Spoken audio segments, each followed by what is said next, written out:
Bom dia, boa tarde, boa noite. Eu sou a Camila Abdo, do canal Vista Pátria e do canal Direto aos Fatos. Hoje eu estou com o doutor Luciano Azevedo e ele é médico anestesiologista, graduado e pós-graduado pela Unicamp, oficial médico da Marinha do Brasil na Amazônia e atualmente do time de treinamento de MBA em Gestão em Saúde do Instituto Albert Einstein. É apaixonado pela Amazônia e vocês já vão entender por quê. E ele também já deu aula na Universidade Federal do Paraná, Unicamp e Unifesp. Doutor, muito obrigada por aceitar falar com a gente. Bom dia, boa noite, boa tarde. É uma honra, é um prazer estar com vocês. Hoje eu estou aqui falando em nome do Docentes pela Liberdade, vamos falar um pouquinho sobre universidade, vamos falar um pouquinho sobre a Amazônia, vamos bater um papinho sobre educação, e é uma grande alegria estar com você, Camila. Muito obrigado pelo convite. Doutor, eu fico feliz que o senhor tenha passado 12 anos aí na Amazônia e não morreu queimado, né? Já que as queimadas aí, segundo a grande mídia, dominaram a Amazônia toda, então o senhor está inteiro, graças a Deus, ponto com a gente. E eu já começo com a pergunta: o que o médico faz no Docentes pela Liberdade se não tem doutrinação na faculdade de medicina? Bom, Camila, a doutrina, o que chamamos de doutrinação na faculdade de medicina, né, ela acontece, na verdade, em todo o âmbito da universidade. É a mentalidade progressista, a mentalidade estatista. Eu entendo que ela vem tomando conta de áreas que nós não imaginávamos que pudesse tomar conta. A maior parte dos médicos, a maior parte dos cientistas em medicina, eles não professam nenhum tipo de ideologia. A maior parte de nós estudamos, somos técnicos, estamos dentro das universidades, fazendo ciência, ciência de ponta, né? A medicina, a odontologia, a enfermagem, a ciência de saúde no Brasil, em grande parte, produz trabalhos de alta relevância a nível mundial. Então, a maior parte de nós realmente não professa nenhuma ideologia.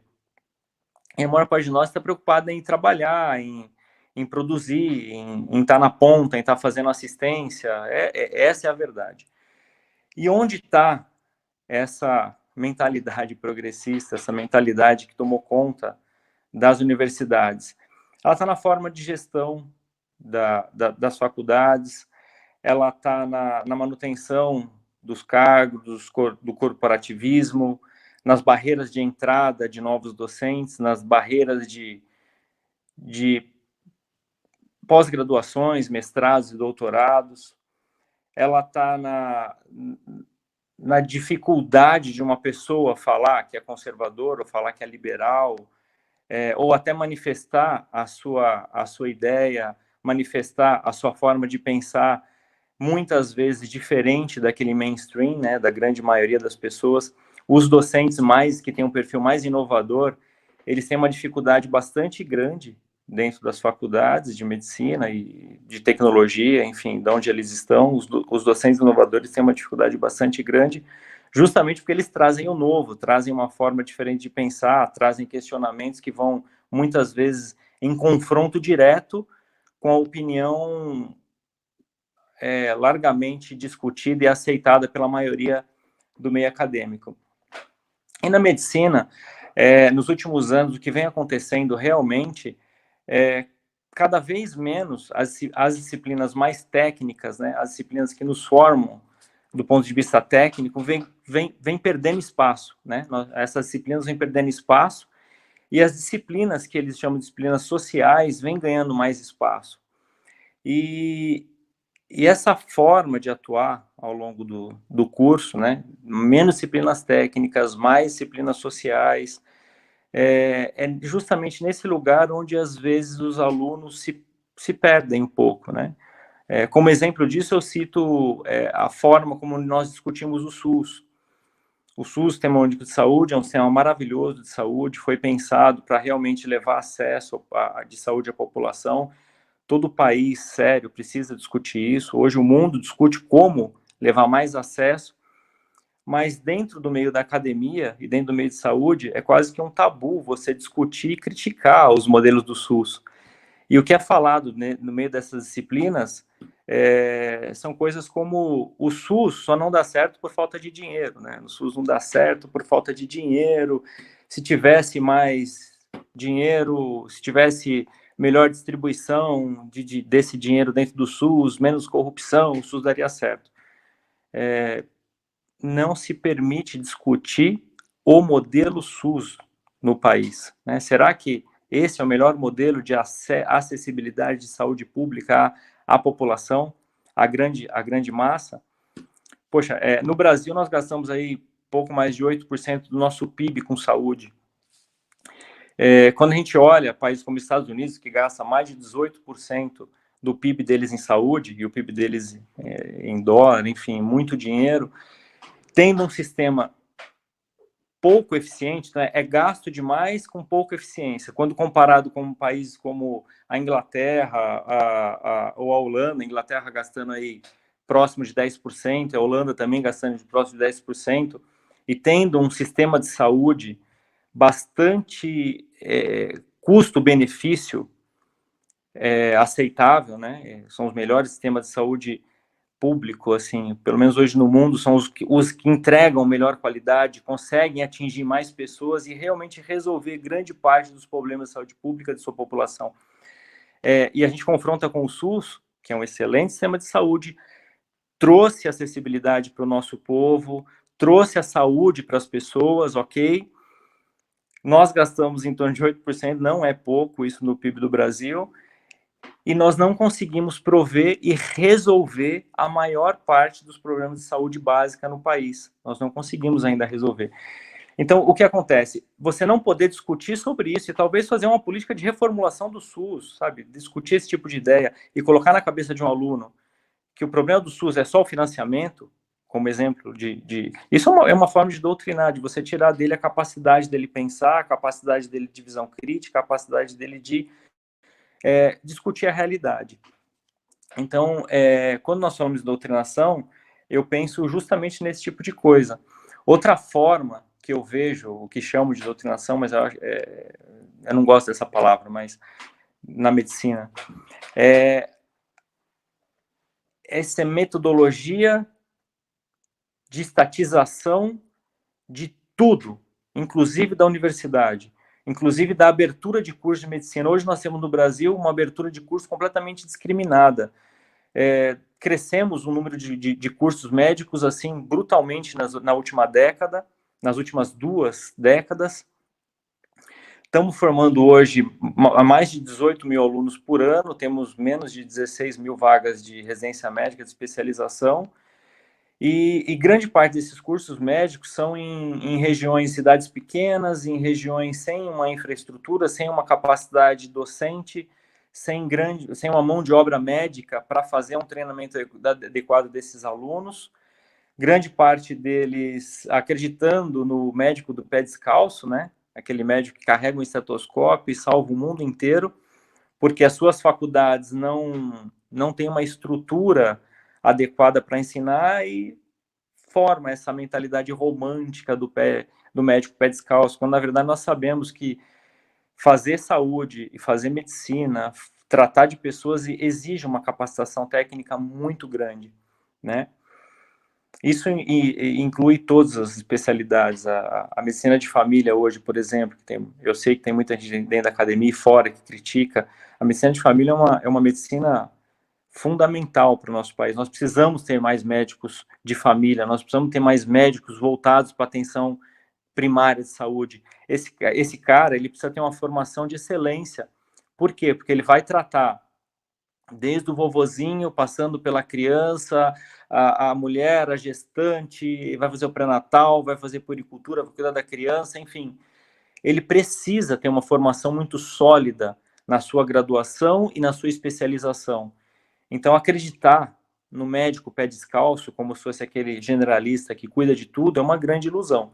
E nós estamos fazendo isso. Infelizmente, o nosso país vem fazendo isso, e eu coloco na conta do que chamam de doutrinação, né, desse pensamento progressista dentro das universidades. É mais ou menos isso que é essa linha de pensamento que eu começo a seguir, Camila. Doutor, eu já recebi relatos de enfermeiras e médicos, enfim, mas eu vou pegar mais o pessoal da enfermagem que faz aquele primeiro contato, convencendo certos pacientes, inclusive, assim, da classe mais baixa, de que Lula era inocente, algo do tipo Lula livre, enquanto auferia uma pressão. O que o senhor acha disso? Até onde vai a ética e até onde vai a política? Camila, nós da área de saúde, nós estamos ali para cuidar de pessoas, né? Cuidar de vidas. Nossa preocupação é com a vida das pessoas, é com o bem-estar, é levar a ciência no zelo do que as pessoas têm de mais valoroso. Infelizmente, isso pode acontecer, isso em algumas vezes acontece, é usada a estrutura de um consultório médico ou de um posto de saúde, onde a pessoa vai buscar informação para se tratar, para se curar, alívio da sua dor, orientação de saúde, e o profissional, ele confunde aquele ambiente, que eu considero um ambiente sagrado, um consultório médico, um posto de saúde, enfim, onde você vai buscar alívio da sua dor, é um lugar sagrado. E ele não consegue compreender, transcendeu todas as barreiras, né? Uma pessoa que faz esse tipo de coisa dentro do consultório, dentro de um tratamento de saúde, ele transcendeu todas as barreiras, ele perdeu a noção do que ele está fazendo ali, né? Ele está ali para fazer campanha política, ou para pregar uma ideia, ou para falar mal de um outro lado, né? De um lado conservador ou liberal, seja lá o que for que ele não concorda. Eu não concordo que se faça isso de um lado e nem de outro. Eu acredito que nós estamos ali para tratar das pessoas, cuidar das pessoas, zelar pelas pessoas, aplicar a ciência que nós aprendemos, o conhecimento médico em prol da vida dessas pessoas. Então, aí a minha opinião pessoal, e acredito que da esmagadora maioria dos profissionais da categoria de saúde, é a mesma. Isso acontece, infelizmente, não tem como monitorar e não tem como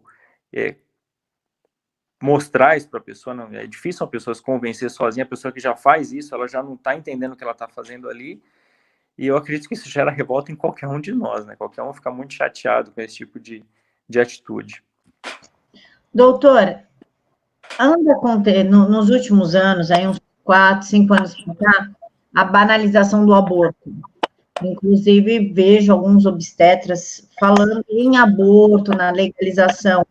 Até onde isso é da classe médica, abre muitas aspas aí por uma questão de evolução, e até onde isso é ensinado na faculdade e tira a sensibilidade do outro de enxergar ali um ser humano em formação.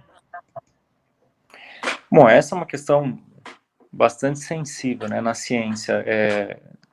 Nós, da área de saúde, nós somos treinados, nós aprendemos a buscar salvar a vida no seu mais primórdio conceito. Então, esses limites, eles são bem pouco definidos, né?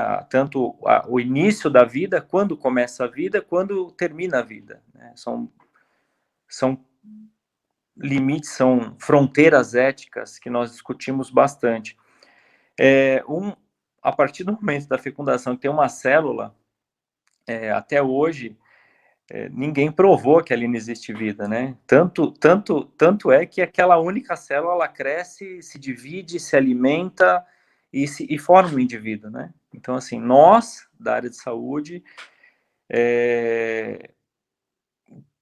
eu não acredito em discutir se aquilo ali é vida ou não, porque é uma vida já em formação, um feto, desde a sua primeira célula, ele tem capacidade de crescer, de se dividir, se transformar num ser humano. Essa é a evolução natural, essa é a mágica, a beleza da vida.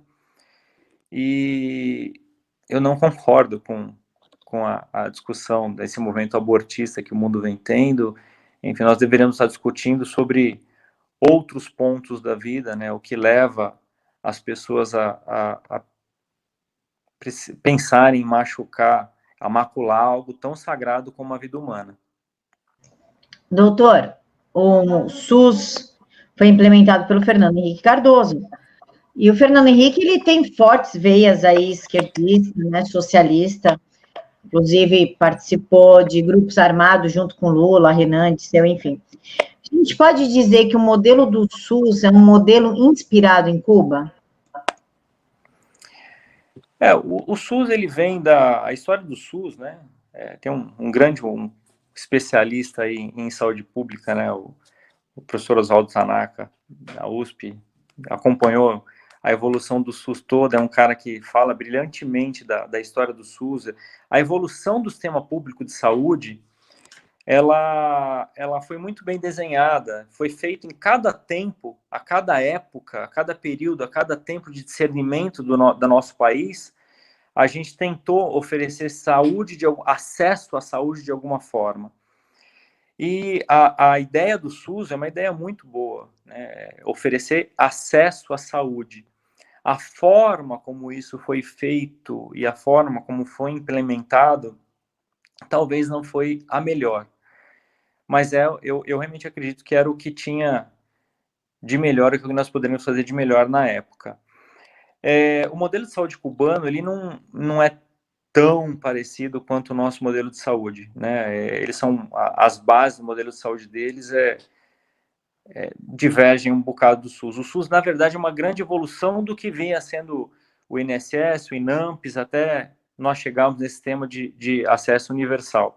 O problema não é a forma como foi criado ou a forma como foi implantado. O problema é nós não evoluirmos esse pensamento. A gente se manter nesse modelo que veio com a Constituição de 88 e nós não evoluirmos para algo melhor, entende? Nós mantemos os princípios do SUS, que é a universalidade, integralidade, equidade, ok?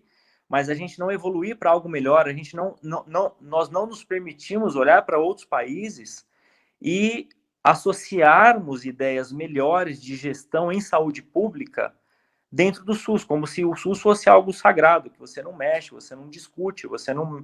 É algo perfeito, maravilhoso, que foi criado e desenvolvido na cabeça de alguns gênios Entende? O problema não é a criação do SUS e a evolução dele. Eu acredito que a cada tempo nós oferecemos o que nós tivemos de melhor naquele período, naquelas mentes, naqueles cientistas, naquelas pessoas que estavam envolvidas em saúde e realmente querendo fazer algo. O problema é não nos permitimos discutir uma melhoria desse sistema de saúde, nos baseando hoje nos melhores países que oferecem mais acesso de saúde às suas populações. Doutor, muito se fala na saúde de Cuba. Eu tenho uma amiga cubana, Zoe Martinez, e ela nega tudo o que o PT fala sobre o sistema de medicina de Cuba, que se formam os melhores médicos, que são os melhores hospitais, que curam as piores doenças. O senhor afirma, sustenta, qual a afirmação? De uma cubana ou do PT? Como que é o sistema de saúde em Cuba e por que o PT tentou implementá-lo tanto aqui no Brasil? Bom, é só pensar, né? Com a quantidade de dinheiro que nós temos, que nós investimos em ciência, em tecnologia, em pesquisa, e é evidente, claro, é patente para todo professor, todo docente, todo mundo que estuda ciência, a evolução de um país, do ponto de vista de ciência e tecnologia, é diretamente proporcional à qualidade dos trabalhos científicos que esse país produz. Quanto melhor a capacidade de produzir bons trabalhos científicos, e bons trabalhos científicos são trabalhos que são aproveitados por outros países, por outras instituições, maior é o crescimento desse país. Cuba é um país que está parado na década de 50, eles estão parados, eles estão estagnados dentro daquele sistema socialista que eles vivem ali, num país em que você tem uma grande quantidade de dinheiro, um volume altíssimo de pesquisa, é muito difícil a cura de diversas doenças que eles falam que eles curam com uma facilidade imensa lá. Num país em que nós temos investindo, que nem aqui no Brasil, investindo mais de 8% do nosso PIB, que é um PIB muito maior que de Cuba, nós temos desafios aí imensos na medicina, nós deixamos de tratar, enfim, não conseguimos dar acesso para a nossa população gastando esse dinheiro imenso, né, em pesquisa. Hoje, 1% do nosso PIB a gente faz pesquisa. E não conseguimos atingir pesquisa de qualidade, né, em grande parte das vezes. Mas, enfim, um país que não tem dinheiro, um país que não produz, não tem produção científica, porque não tem acesso ao conhecimento, o conhecimento não é globalizado, nós não conseguimos discutir ciência profunda com esse país, é bastante antagônico, né? Que se fale que esse país consegue resolver todos os problemas de saúde que eles têm, né? É uma coisa que não faz sentido algum. Isso é ideologia pura. Isso é a forma de você professar a sua ideologia, querer manter as pessoas reféns dessa ideologia e virar os olhos, virar a cabeça, tapar os seus olhos completamente para a ciência, que é o que nós deveríamos estar olhando. Como fazer ciência melhor, como fazer ciência de mais qualidade, como estudar mais, como produzir mais, para que as pessoas tenham mais acesso, para que a gente consiga resolver mais problemas, para que a gente consiga tratar mais doenças e sair até dessa medicina curativa para uma medicina preditiva, né? Como nós podemos, o que nós podemos fazer para oferecer uma forma que as pessoas previnam as suas doenças, elas gerem saúde em si, enfim, isso que os partidos progressistas e essas mentes progressistas no nosso país e no mundo ficam pregando e endeusando ditaduras como a ditadura cubana, é uma prova de que realmente essas pessoas elas não estão olhando para os benefícios da ciência e estão fechando os olhos para a realidade. Para mim é uma grande evidência, é assim que eu vejo. Doutor, os médicos cubanos. A Dilma trouxe os médicos para o Brasil sob a alegação de que os nossos médicos não vão para o interior. O senhor, por exemplo, foi para a Amazônia. Tem médicos nossos que vão para a África para trabalhar com os Médicos Sem Fronteiras. Até onde essa afirmação da Dilma é verdadeira, que os nossos médicos não querem trabalhar no interior do país, e até onde isso foi uma desculpa para colocar agentes cubanos no país? Camila, em relação a esses médicos cubanos, boa parte deles, mais de 86% deles estavam fora das regiões realmente remotas, né? Estavam mais próximos aos grandes centros. Mais de 86% deles estavam próximos aos grandes centros. E são médicos que grande parte, eu realmente entendo que boa parte deles nem médicos não são. No nosso país, pela nossa legislação, eles não são médicos, eles não validaram, eles não comprovaram que eles passaram por um treinamento médico, que eles têm conhecimento de medicina, que eles tiveram, são pessoas, profissionais habilitados e seguros em tratar daquilo que nós temos de mais precioso, que é a nossa vida, que é a vida dos nossos filhos. Né? O nosso país tem um sistema de validação, assim como outros países. Eu sou médico, eu estudei, tive a oportunidade de estudar numa boa universidade, uma boa formação, tive docentes, professores de excelência, fui treinado por pessoas de excelência, e se eu hoje for mudar para algum outro país, que seja o Chile, ou a Argentina, ou os Estados Unidos, ou a França, ou sei lá, qualquer outro país do mundo, eu vou ser submetido a uma avaliação. Existem critérios para que eu possa exercer a medicina nesses países. E quando nós importamos esses médicos cubanos sob essa alegação de que os médicos brasileiros não querem estar no interior, o PT, ele simplesmente, e toda a estrutura, né, que corroborou para que isso acontecesse, eles simplesmente fecharam os olhos, eles não testaram o conhecimento dessas pessoas, vieram pessoas que, não sei, nós não sabemos, não dá para afirmar que eles são médicos, que eles tiveram treinamento em medicina, e muito menos treinamento de excelência. Em relação à interiorização da medicina, levar o médico para o interior, eu mesmo decidi, eu morei 7 anos e meio no interior da Amazônia, fui para a cidade interior, não fui para a capital. Antes disso, em 2002, fui médico de marinha, escolhi, pedi, fui voluntário, queria trabalhar na Amazônia, fui para a Amazônia, conheço muita gente boa que gosta de trabalhar no interior, e o problema da interiorização médica não é questão de o médico querer ou não querer, é questão de o nosso país oferecer condições para que ele se interiorize, para que ele chegue lá na ponta e consiga resolver o problema das pessoas, para que o sistema de saúde seja montado de uma forma a dar condições para que ele consiga resolver os problemas de saúde das pessoas, seja bem remunerado, tenha condições de trabalho adequadas para que ele possa trabalhar.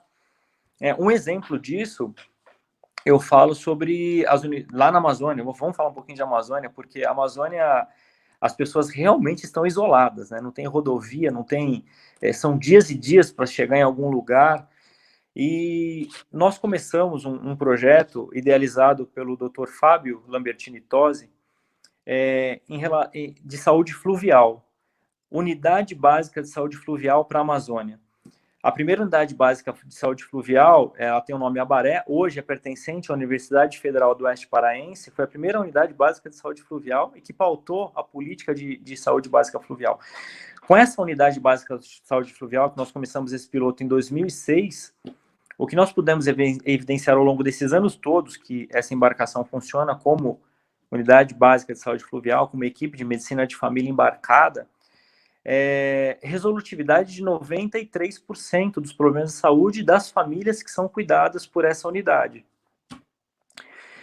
A partir desse momento que foi criada a unidade básica de saúde fluvial, o governo adotou isso, contratou, nós temos mais de 60 embarcações dessa na Amazônia, todas, a maior parte delas parada, tem 5 ou 6 hoje rodando no interior, elas estão paradas desde 2012.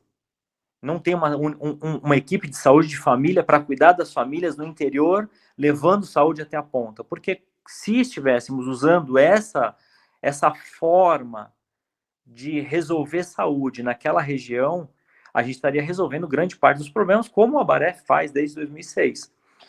E é isso que eu digo. Então, assim, qual o grande problema da interiorização? Você quer tratar o interior da Amazônia da mesma forma como você trata a Porto Alegre, ou a cidade de Campinas, ou a cidade de Curitiba, enfim, não dá para tratar da mesma forma a saúde pública numa grande capital, ou próximo a um grande centro, ou até mesmo uma região um pouco mais isolada, que tem acesso à rodovia, de um lugar desse. Então, o grande problema da interiorização da mão de obra médica, primeiro, é as condições de trabalho, e segundo, você criar um modelo que tem que funcionar do mesmo jeito em todo lugar. Essas são as grandes dificuldades. Agora, nesse governo, eles estão criando, né, algo tão sonhado aí, tão buscado há anos, décadas, né, pela comunidade médica, que é a carreira de médico de Estado, justamente para cobrir essas regiões remotas, porque até então os médicos não tinham garantia, né, de carreira, se eles iam receber mesmo, se eles não iam. Quantos médicos no interior eu conheci que foram para cidades pequenas, até lá perto da fronteira, no Alto Solimões, no Alto Japurá, no Alto Juruá, Jutaí, enfim, lá nas fronteiras mesmo do nosso país, que ficaram submetidos a pequenas prefeituras. Essas prefeituras, boa parte das vezes, não conseguem honrar nem os seus próprios compromissos ali com a localidade, e trabalharam 4, 5, 6, 7 meses sem receber. E a carreira de Estado médico, ele vem resolver esse tipo de problema. Então, ou seja, são diversas nuances, por diversos motivos, os médicos não se interiorizam no Brasil. Doutor, o senhor falou da Amazônia, né, na qual o senhor ficou anos lá. Nós sabemos que lá tem centenas de ONGs. O que essas ONGs fazem se não estão dando uma melhoria para a saúde, uma melhoria na vida das pessoas da Amazônia? O que está acontecendo? Olha, não são centenas de ONGs, são milhares e milhares de ONGs que tem na Amazônia Legal. Hoje, por exemplo, eu dou o município de Alter do Chão, que ali é um município do Oeste Paraense, com pouco menos de 5 mil habitantes. Só nesse lugar tem 250 ONGs cadastradas e, em tese, atuando nessa região. A Amazônia inteira são mais de 100 mil ONGs aí, atuando na região amazônica. Temos boas ONGs, temos boas instituições, já trabalhei em parceria, oferecendo minha mão de obra voluntária para atendimento de saúde a algumas instituições, boas instituições, algumas fizemos uma operação conjunta aí o mês passado, atendemos 7.000 pequenos procedimentos, 9.000 atendimentos clínicos, quase 400 cirurgias no meio da floresta. Foi em parceria de uma ONG, o Expedicionários da Saúde, junto com a embarcação, o Abaré, da Universidade Federal do Oeste Parense, e o Exército Brasileiro. São ONGs que realmente agregam valor e levam seriedade no seu trabalho. Mas boa parte delas, elas não estão ali para agregar ou levar, ou interessadas em levar algo de bom para a comunidade. Eles estão interessados no nosso subsolo, estão interessados nas riquezas locais, estão interessados na biodiversidade. Camila, são mais de 100 mil ONGs atuando, de diversas nacionalidades naquela região. Então, boa parte dessas instituições não tem muito interesse em estar realmente ajudando ou fazendo algo positivo no meio da floresta amazônica. Doutor, quando é que se perdeu o controle da floresta amazônica? Porque ela está vendida. China, França, Alemanha, enfim, nós já sabemos que a Amazônia está vendida, que começou com Fernando Henrique Cardoso. Inclusive, teve um agradecimento das Farc para o Fernando Henrique Cardoso. Como é que isso começou? Como é que começou a tomar força dessa forma? Bom, isso é algo que vem sendo denunciado há alguns anos já. Faltávamos nós, sociedade civil e a ciência, né, as universidades prestarem atenção e estudarem um pouco, dar ouvido para a voz diversa daquela que você está acostumado a ouvir, que é o Foro de São Paulo. Nós descobrimos isso há pouco tempo, o professor Olavo de Carvalho fala disso há décadas, né, sobre o Foro de São Paulo. Na época do Fernando Henrique Cardoso, eu era médico de marinha ainda e tive a oportunidade de estar nas fronteiras, estar nos pelotões de fronteiras. E uma grande chateação dos militares, da Polícia Federal, que faz segurança das nossas fronteiras e dos nossos militares, foi a redução do contingente militar na Amazônia, entende? Nas fronteiras, o contingente militar foi grandemente reduzido, e é isso que você está dizendo. O Raul Reis deu uma entrevista, acho que para a Folha de São Paulo, em 2006, agradecendo ao Fernando Henrique pelo entreposto das Farc ali em Manaus. Imagina, você tem uma grande extensão territorial muito difícil monitoramento, entrada e saída de embarcações e avião é muito difícil de você fazer. Você vai lá e diminui ainda mais o contingente militar, o contingente de segurança, o contingente a verba e o contingente de pessoas e de equipamentos que faziam monitoramento das nossas fronteiras. E nesse momento houve um crescimento imenso da entrada e da rota de entrada e saída de drogas, né, do nosso país, e o crescimento das Farc. Então, desde então, essa forma que começou com o Fernando Henrique e veio piorando ao longo dos anos, né, não é perda de controle, mas vistas grossas para a nossa floresta, para a nossa Amazônia, ela vem sendo alimentada, né? Essas vistas grossas, né? Nós fazemos de conta que aquilo não existe, a gente diminui contingente de militar, enfim.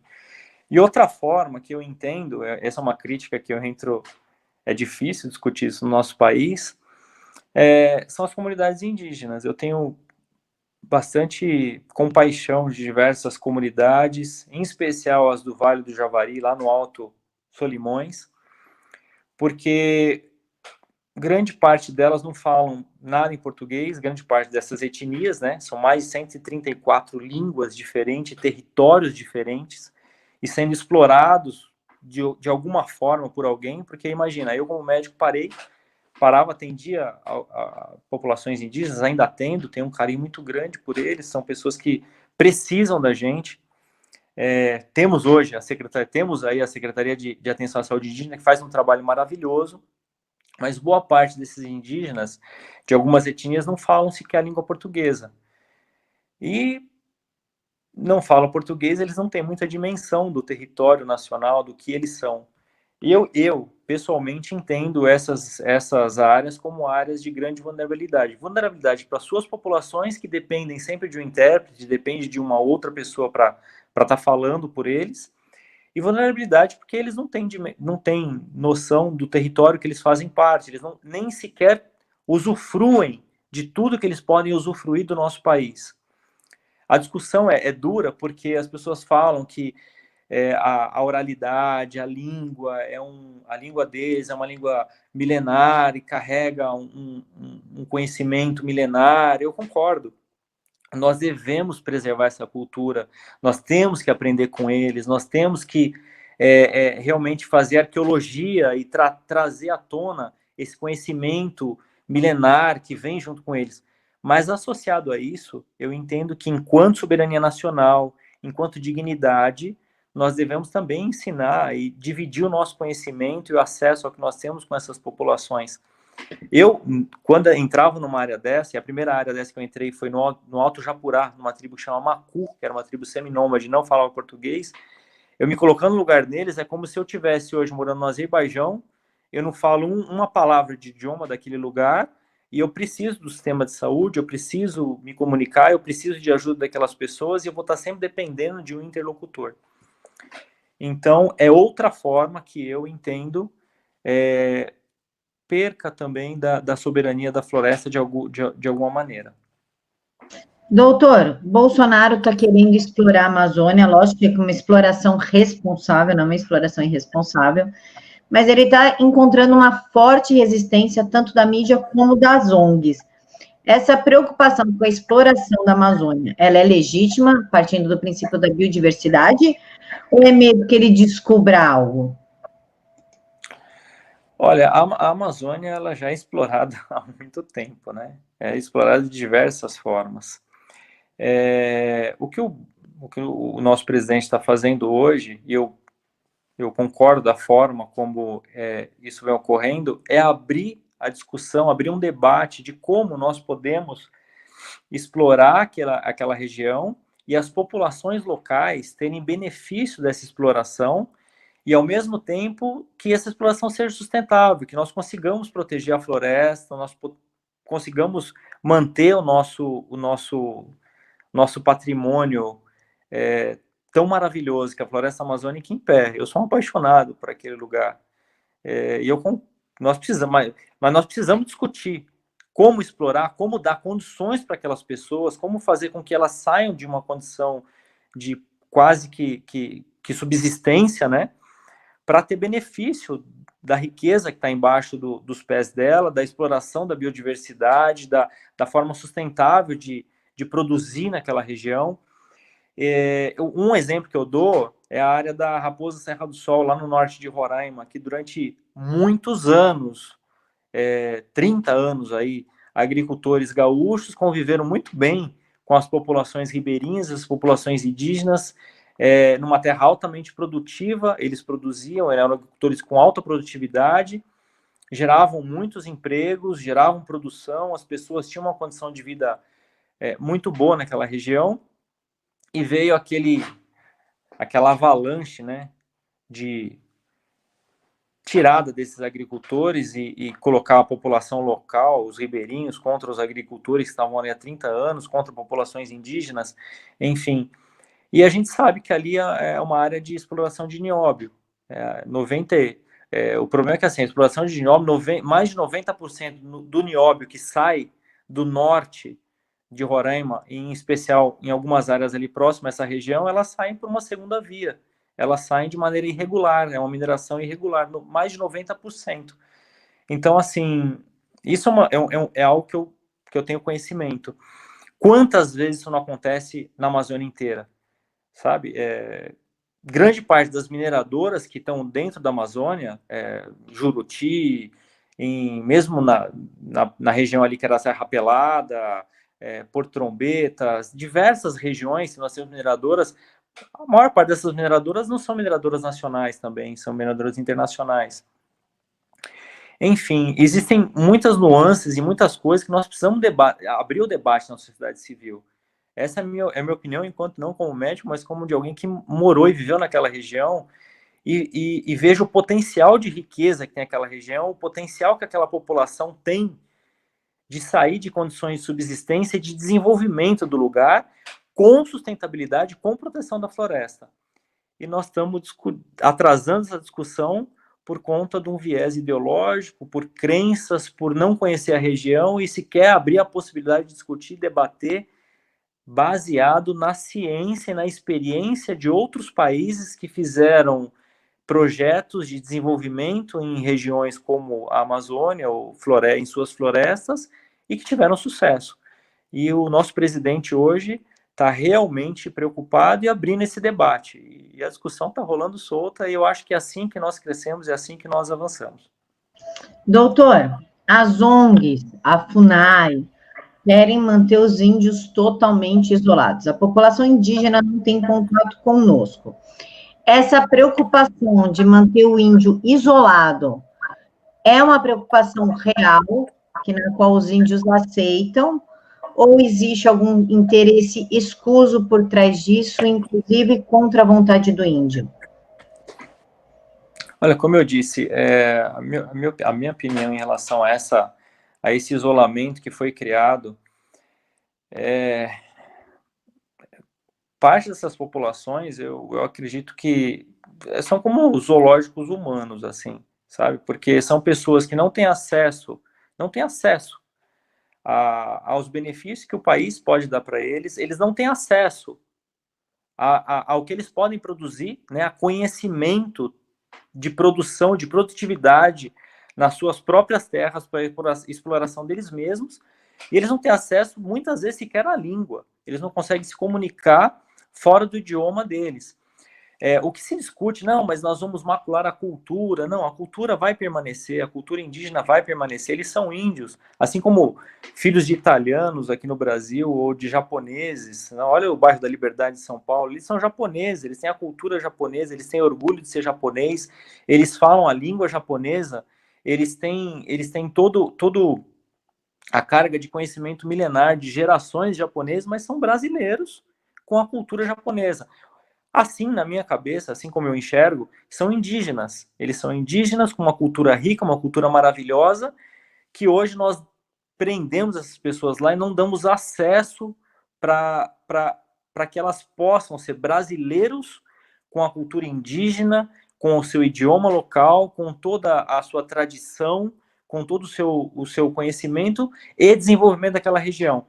Então, eu vejo como você privar e não dar oportunidade dessas pessoas desfrutarem do desenvolvimento da sua região e desfrutarem sequer de um tratamento de saúde, boa parte das vezes, porque elas sequer conseguem falar com você, boa parte das vezes, eu acho uma tristeza. Eu, como médico e com o amor que eu tenho à vida humana, eu fui criado, eu nasci para isso, para cuidar de pessoas. Eu decidi ser médico com 6 anos de idade, desde então nunca mudei de ideia, sou médico até hoje, eu amo o que eu faço. Eu olho para esses seres humanos e eu me sinto bastante entristecido. A CESAI tem feito um trabalho muito bonito, eles têm buscado diversas maneiras de levar a saúde para essas populações. É um desafio muito grande levar saúde para essas populações, mas eu acredito que a forma como nós devemos conduzir essa discussão e olhar para essas populações precisam mudar. Algumas ONGs, sim, têm interesse total em manter essas pessoas ali fechadas no seu idioma, com esse argumento de que não, vamos cuidar para que o índio não perca a sua cultura, não perca a sua tradição, não fale o português, fique somente no seu idioma e fique fechado.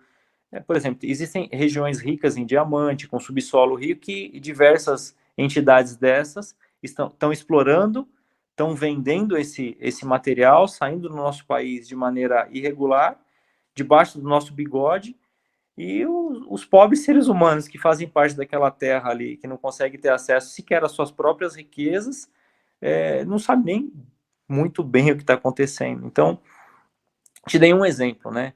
Existem diversos outros exemplos nessa mesma linha, trabalhando com biodiversidade, enfim, a área de cosmético, diversas formas de você manter essas populações presas e sem desenvolvimento.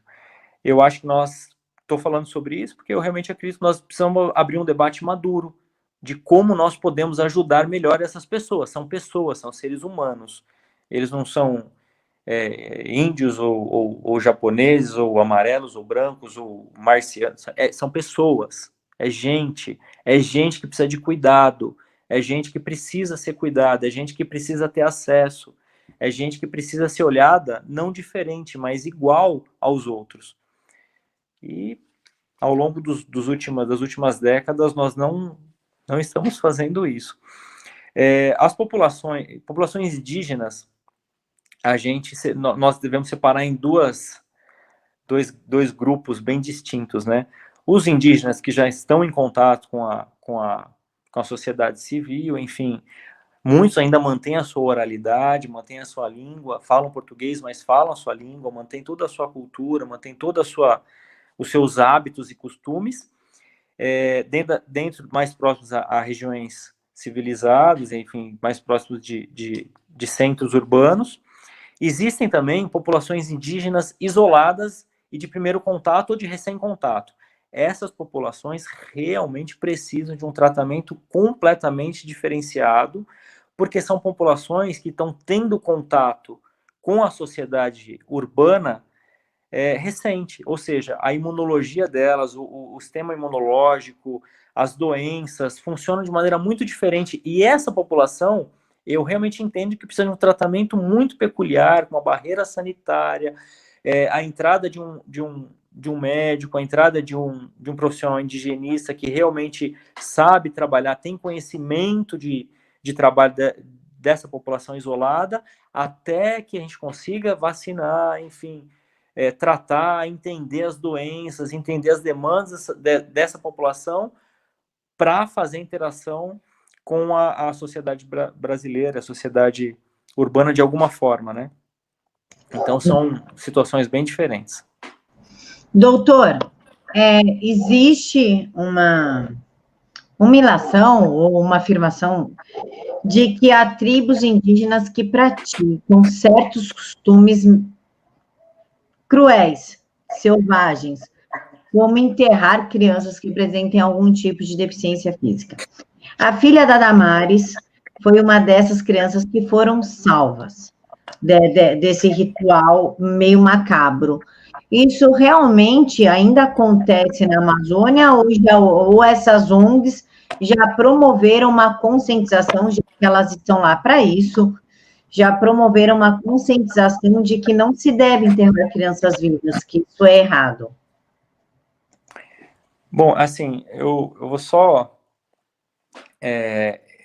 isso acontece, né? Isso ainda acontece, existem tribos, existem comunidades isoladas que utilizam desse mecanismo para extirpar um mal que eles acreditam. Eles realmente não entendem como crueldade ou como algo maligno, eles entendem que eles estão fazendo o melhor, eles realmente compreendem isso, porque dentro daquela cultura, daquela crença, daquela forma de pensar, eles estão fazendo um bem, tanto para a criança, como nesse caso que você citou, né, de uma criança enterrada viva, quanto para algumas etnias, elas acreditam que se o índio apresenta alguma deficiência ou já não pode mais ser produtivo, ele tira a sua vida e comete suicídio.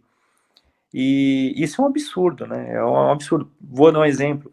Semana retrasada, como eu disse, atendemos no meio da Amazônia, fizemos um monte de cirurgia, resolvemos problemas de saúde de diversas populações indígenas e ribeirinhas, de áreas isoladas que não teriam acesso. Eu atendi um rapaz de 43 anos de idade que chegou conduzido pelo braço por um garoto de 15 anos que era filho dele, cego dos dois olhos, porque ele tinha catarata dos dois olhos, e 5 filhos, pescador, 43 anos de idade, em área isolada, era um ribeirinho que funciona como um indígena.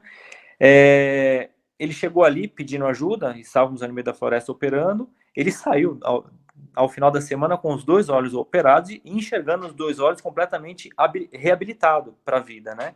Esse homem ganhou a vida de volta. 5 filhos, pescador, cego dos 2 lados por catarata, um problema que a nossa sociedade urbana, a nossa ciência já consegue resolver rápido. Além das crianças que são enterradas, enfim, porque eles acreditam que gemelar ou uma pequena deficiência física, eles acreditam que isso é um mal. Existem esses adultos também que se veem em condição improdutiva, em algumas etnias eles creem que o melhor que eles têm a fazer é tirar suas vidas. Eu realmente acredito que cabe a nós, sociedade brasileira, nós, seres humanos que já entendemos a evolução do pensamento, enfim, já conseguimos compreender alguns valores, o valor da vida de uma maneira um pouco diferente, dividir essa bênção que nós temos em nossas vidas, né, que foi lapidada ao longo de alguns milênios, com eles, assim como aprender a parte boa da cultura deles, ir lá e aprender a relação deles com a natureza, a relação deles na sociedade, na comunidade. Mas eu corroboro com você, eu já ouvi isso, já ouvi isso. Existem sociedades que ainda fazem isso, e cabe a nós levar a vida para essas pessoas, tirar elas dessa escravidão mental, porque nenhuma mãe, não existe mãe que enterra seu filho, não existe mãe que permite o óbito do seu filho e fique em paz. Essa mulher ela vai sofrer, ela vai chorar o resto da vida, ela vai sofrer muito. Isso nós temos caso. Já tive contato com gente sofrendo dessa forma. Não existe paz no coração dessa mãe. Ela faz porque ela realmente acredita que é o menos pior a fazer, é o melhor que ela tem a fazer. Mas é uma mulher que vai ser avassalada, né? A alma humana dela vai ser avassalada, ela vai sofrer o resto da vida dela. Então, eu não consigo não olhar com compaixão e não dividir o conhecimento que nós agregamos ao longo de milênios em relação ao valor da vida humana com essas pessoas. Doutor, ao contrário das ONGs que recebem dinheiro, as esquerdinhas, o senhor tem um projeto, barco, hospital, alguma coisa assim, para atender a essa população que não tem acesso, de qualquer forma, tanto a saneamento básico como a médicos, à saúde. O senhor pode explicar esse projeto para a gente? Camila, ali naquela região, como eu disse, o acesso é muito difícil, as pessoas não têm acesso. E não é à toa que ali nós temos um maior índice de mortalidade infantil do nosso país, né? Ali você tem mortalidade de 25 para 100 mil.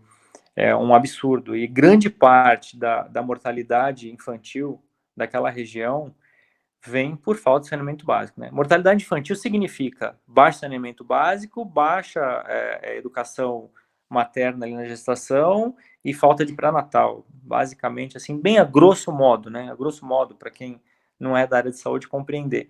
E a mortalidade infantil é muito alta naquela região, justamente por isso, as pessoas não têm acesso, nós não chegamos até ela. E com isso, como eu disse, nós temos um projeto de unidade básica de saúde fluvial, que é o modelo de saúde que mais faz sentido numa região onde tudo é feito pelo rio, né? Não tem rodovia, não há como colocar rodovia na Amazônia inteira, não dá para fazer isso. A região toda é por via fluvial, são dias e dias de viagem de um lugar para o outro, e começamos em 2006 com um projeto de unidade básica de saúde fluvial. Esse projeto foi desenvolvido por algumas pessoas, foi idealizado pelo Dr. Fábio Tosi. Trabalhei com esse colega anos da minha vida lá na região do Oeste Paraense, e os resultados de uma unidade básica de saúde fluvial embarcada com uma equipe de saúde de família a baixíssimo custo é a resolução de mais de 90% dos problemas de saúde da região, porque os problemas de saúde dessa região ainda são problemas de saúde muito básicos, falta de saneamento básico, vacinação, diarreia, desnutrição, enfim.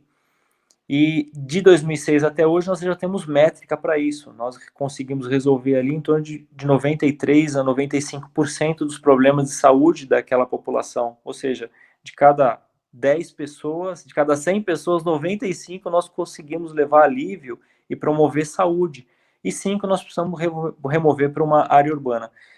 E dentro desse projeto de unidade básica de saúde fluvial, o Brasil tem mais de 60 embarcações já prontas, equipadas, e que não estão funcionando, não estão levando saúde para essas populações nas beiras dos rios e nas tribos aí em beiras de rios, porque as unidades básicas de saúde fluvial estão paradas, né? Porque nós tratamos o SUS em todo lugar, o programa de saúde em todo lugar é tratado da mesma maneira. Então, espero que a gente consiga tirar isso do papel, a gente consiga fazer com que mais unidades básicas de saúde fluvial rodem pela Amazônia. Nós já temos esse projeto piloto aí rodando desde 2006 e esperamos que esse modelo de baixo custo, com alta resolutividade, da atenção primária à saúde, funcione naquela região.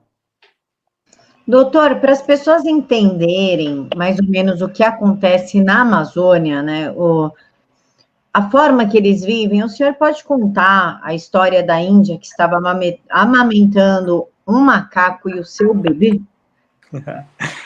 Esse foi o meu primeiro contato com uma tribo de recente contato, né? Essa foi no Alto Rio Japurá, bem ali no focinho do cachorro, área fronteiriça. Se pegar o Rio Japurá, sobe o Rio Japurá até o final, pode seguir no mapa isso. Você vai ter o Rio Traíra, lá no final do Rio Traíra, lá na pontinha do focinho do cachorro, tinha uma tribo chamada Macu. A primeira impressão que eu tive, eu desci da embarcação, eu olhei ao longe, assim, uma moça amamentando um macaquinho e um bebê. E na época, tinha tido uma foto de uma indígena amamentando um porquinho do mato no jornal, ganhou um monte de prêmio, ainda tinha uma visão bastante romântica, né, da vivência na floresta, do índio, muito romântica. E eu fui chegar perto, porque eu falei, cara, que lindo, né, a interação do ser humano com a natureza, que realmente é lindo, o índio faz isso de maneira maravilhosa, mas quando eu me aproximei, eu vi aquela índia amamentando um macaco, amamentando um bebê, ela não falava português, e eu vi ela estava com uma mastite, né, estava com infecção na mama, e nas duas mamas infectadas, e às vezes ela colocava o macaco, amamentava o macaquinho, punha o bebê também, amamentava o bebê, e o bebê estava com a boca infectada, e ela e o bebê tinham escabiose, né, que é a sarna humana, não só ela e o bebê, como aquela comunidade toda, né, pela forma como eles viviam ali no mato. Aquele dia, aquela moça, que não devia ter mais do que 25 anos de idade, ela me tocou profundamente, porque eu olhei e falei, cara, primeiro, a foto que eu olhei, que ganhou prêmio, saiu na Folha de São Paulo, sendo um dos grandes meios de comunicação, era uma visão bastante romântica. Eu tive um primeiro contato bastante duro com a realidade, né? E naquele momento eu entendi que dentro de mim eu falei, cara, eu não aceito como médico que um ser humano viva desse jeito. Eu não aceito isso. Alguma coisa precisa ser feita. Nós precisamos ensinar, dividir o conhecimento que nós temos com essas pessoas. Eu levei a Índia para o barco, tratei, dei antibiótico, curativo, conversando do jeito que dava.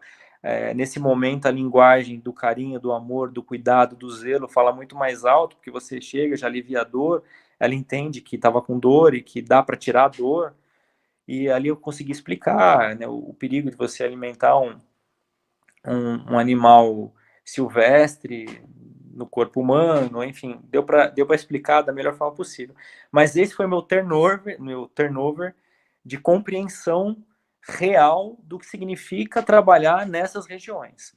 E eu não conseguia aceitar essa imagem muito bem dentro de mim. Doutor, a romantização do índio começou no século XIX, com Castro Alves, e se mantém, como o senhor falou, ainda tinha aquela visão romantizada do índio, com a relação dele com a floresta. Qual que é a intenção de se manter até hoje essa visão romântica do índio e não trazer o índio como um ser humano capaz do bem e do mal e de conviver em sociedade?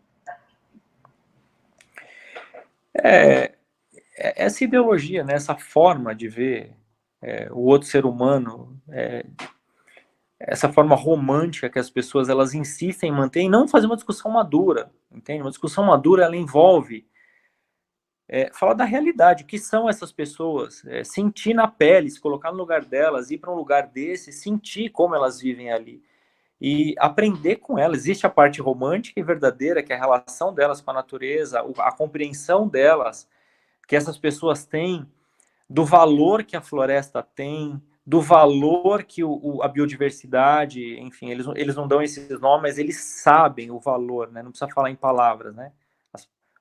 Eles conseguem compreender, eles conseguem fazer a preservação daquele ambiente, eles conseguem viver em sintonia com esse ambiente de maneira boa e saudável. Essa visão, essa parte dessa visão romântica, ela é real. Mas esse índio romântico que criaram, que é um ser que está acima do bem e do mal, que é um ser completamente inocente, que você precisa preservar, você não pode tocar nele, você não pode ajudar, você não pode ensinar a língua, você não pode fazer com que ele ajudar com que ele faça parte de uma sociedade, de um país, de uma soberania, enfim, que ele explore a região dele, que ele saiba melhorar a condição de vida dele, que ele aprenda, que ele absorva o conhecimento da ciência que nós desenvolvemos para benefício próprio, é imaturo de quem não quer fazer, entende? E manter essas pessoas fechadas ali daquela forma, muitas vezes movido por interesses que nós nem conseguimos imaginar, como eu disse, exploração de subsolo, manutenção daquelas pessoas linkadas a uma pessoa só que fala a língua portuguesa e consegue se comunicar, enfim, aí vem diversos interesses extranacionais e nacionais até, de grupos, enfim, que mantém essas pessoas escravizadas dentro dessa condição humana, alimentando essa visão romântica e, na minha opinião, infantilizada da população indígena, né? Tira ele de uma condição de ser humano, com bênçãos e maldições, né? Como todos nós somos. Nós precisamos fazer uma discussão mais madura, já passou da hora do nosso país evoluir nesse sentido e discutir de maneira saudável o que fazer e como fazer para que essas pessoas sejam integradas e valorizadas da forma como elas merecem. Doutor, o senhor morou na Amazônia, tudo. Como é que fica a questão das queimadas? Afinal, Jair Bolsonaro queimou a Amazônia, fez essa maldade, meu Deus, o pulmão do mundo, ou é algo que é recorrente e não tem grandes proporções como a mídia gosta de passar? Bom, as queimadas, elas são feitas de algumas formas. Tem a coivara, que é feita pelos indígenas, né? Que eles fazem a pequena queimada ali para a agricultura deles, local. E tem as queimadas que são feitas nas fronteiras agrícolas, que sempre foram feitas. Ali no sul do Pará, no norte do Mato Grosso, sul de Rondônia, um pedaço do Acre, que são fronteiras agrícolas, onde há décadas a agricultura brasileira vem crescendo e explorando e exportando alimento, graças a Deus. Mas um ponto que já está mais que falado, mais que provado, é que o ano que menos teve queimadas ao longo das últimas décadas aí foi esse ano. Esse ano foi o ano que teve menos queimadas. E outra coisa, que quem mora na floresta sabe disso, mesmo que tenha um incêndio na floresta, se esse incêndio não é alimentado, se esse incêndio ele não é cultivado para que aconteça, a própria floresta dá conta do incêndio. É muito difícil uma floresta, num lugar onde a umidade relativa do ar é mais de 95%, onde o verde é extremamente exuberante, a própria floresta dá conta e apaga o próprio incêndio, entende? Os incêndios, eles não se alastram. O incêndio que não é criminoso, o incêndio da floresta mesmo, ele não se alastra de maneira sozinha, que vai queimar a floresta amazônica inteira. E eu gosto muito de ouvir o Alexandre Garcia de manhã, agora ele está com um canal no YouTube, e ele tem comentado ultimamente que ele conversa com os pilotos, né? Todo piloto que ele conhece fala que você está sobrevoando a Amazônia, e aí, como é que está a queimada? E os pilotos falam toda vez, não, nós não estamos vendo esse aumento da queimada na floresta da Amazônia Legal brasileira, né? E realmente, eu conhecendo a região, conversando com as pessoas da região e sobrevoando, indo e voltando, tenho familiar, tenho tios que moram no interior da Amazônia, é surpreso essa discussão que a mídia vem fazendo, essa discussão boba, e gente que não conhece, que não vai lá, enfim, indo até contra a estatística, indo contra os dados científicos de satélite, que está mostrando que está queimando menos, até isso os caras estão indo contra e assassinando. Mas do ponto de vista prático, de estar lá no meio da floresta, a floresta está em pé, ela está verdinha, ela não está com esse nível de queimada absurdo que as pessoas estão divulgando. Isso é uma histeria coletiva, na minha opinião, e as queimadas estão acontecendo onde sempre aconteceram e vão acontecer, que estão nas fronteiras agrícolas, nos lugares onde se cria gado, nas pequenas cidades onde se cria gado, se planta, e nas coivaras que os índios fazem. Doutor, eu quero agradecer o senhor pela disponibilidade de participar e gostaria de saber se o senhor quer fazer as suas considerações, alertar a população, propor alguma reflexão para a galera que está nos assistindo. Bom, Camila, eu quero te agradecer pela oportunidade, pelo espaço, e o que eu proponho é que nós repensemos o nosso modelo de ensino nas universidades brasileiras. Passou da hora da gente começar a pensar realmente um ambiente universitário onde a produção seja o alvo, onde o custo-benefício seja viável, os bilhões que são colocados em pesquisas brasileiras sejam feitas de maneira séria, produzam pesquisas sérias, produzam estudos científicos realmente proveitosos para o desenvolvimento da ciência e da tecnologia no nosso país, para o desenvolvimento da medicina no nosso país, e que a gente comece a pensar nesse modelo, né? Como nós vamos fazer nesse modelo. Em relação às ciências da saúde, com essa expansão brutal das escolas médicas no Brasil nos últimos anos, eu olho para o relatório Flexner, né? Flexner von Abram, olha que coisa, Abram, Flexner, em 1910, começou o relatório Flexner, e com isso ele mostrou que mais da metade das vagas de escolas médicas nos Estados Unidos eram completamente desnecessárias, e criou um novo modelo de ensino dentro da área médica, baseado na saúde, baseado em evidência, baseado em evidências científicas, porque não era assim, não era feito dessa forma até então, e o Flexner, com seu relatório, diminuiu para menos da metade o número de escolas médicas no país. Hoje nós temos critério de abertura, bastante frouxos de curso médico no Brasil, mas nós não temos critério de fechamento de escolas médicas no Brasil. Como eu disse, nós formamos 18 mil médicos hoje, por ano no Brasil. Até 2024, nós vamos estar formando 30 mil médicos no Brasil, sem critério de avaliação, sem critério de qualificação, sem critério de... Nós não avaliamos essa mão de obra médica, grande parte deles não vão ser treinados numa residência médica, ou seja, não vão melhorar a sua habilidade, o seu conhecimento e a forma como eles vão entregar saúde para a população. Isso me preocupa bastante. Então, vamos refletir também em critérios de fechamento de escolas médicas de baixa qualidade. É isso que eu chamo a sociedade para refletir, porque alguém vai ter que cuidar da gente quando nós envelhecermos, e eu quero bons médicos para cuidar de mim quando eu envelhecer, assim como dos meus queridos. E é isso, mais uma vez eu te agradeço, que Deus abençoe o nosso país, que Deus te abençoe, e agradeço a oportunidade. Pessoal, esse é o doutor Luciano, vou deixar aqui e-mail, rede, o que ele me passar de contato, eu vou botar aqui na caixa de informações para vocês. Quero lembrar vocês que o Vista Pátria tem apoio-se, então, por favor, deem uma força para a gente. Fiquem todos com Deus, que Deus os abençoe cada dia mais. Obrigada.